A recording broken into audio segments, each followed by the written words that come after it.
এক মুঠো খেজুরের বরকত একটি শিক্ষাদায়ক ইসলামিক গল্প। মদিনা শহরের এক শিশু, নাম তার হাফিজ। খুব গরিব তাদের পরিবার। বাবা শ্রমিক, মা মানুষের ঘরে কাজ করেন। কিন্তু ছোট্ট হাফিজ আল্লাহর প্রতি ভীষণ ভরসা রাখত। প্রতিদিন ফজরের নামাজের পর সে দোয়া করত, হে আল্লাহ, আমার বাবা মাকে ভালো রাখুন, আমাদের রিজিক হালালভাবে বাড়িয়ে দিন। একদিন রমজান মাসে মসজিদের সামনে সে দেখল এক বৃদ্ধ মানুষ খুব কষ্ট করে হাঁটছে।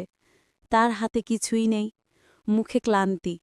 হাফিজের পকেটে মাত্র এক মুঠো খেজুর।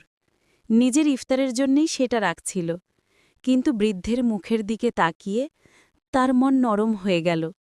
সে এগিয়ে গিয়ে বলল, চাচা, এটা নিন, আমার সামান্য ইফতার।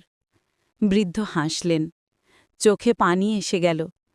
তিনি বললেন, বাবা, তুমি আজ আমাকে শুধু খেজুর দিলে না, তুমি আমাকে জীবনের আশা দিলে। আল্লাহ তোমাকে অসীম বরকত দিন। সেদিন রাতে হাফিজ খালি পেটে ইফতার করল, তবুও তার মনে ছিল এক অদ্ভুত শান্তি। পরদিন হাফিজের বাবা কাজে গেলেন, আর মালিক জানালেন, আজ থেকে তোমার বেতন দ্বিগুণ। তোমার সততা দেখে আমি খুশি। মাও যে বাড়িতে কাজ করেন, সেখানে গৃহকর্ত্রী বললেন, তুমি খুব পরিশ্রমী, আজ থেকে তোমার বেতনও বাড়িয়ে দিলাম। হাফিজের চোখে পানি চলে এলো। সে বুঝল, সে যে খেজুর দান করেছিল, তার বিনিময়ে আল্লাহ পরদিনই রিজিক বাড়িয়ে দিয়েছেন।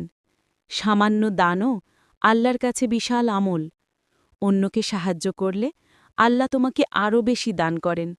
হৃদয়ের নিঃস্বার্থতা কখনো বৃথা যায় না।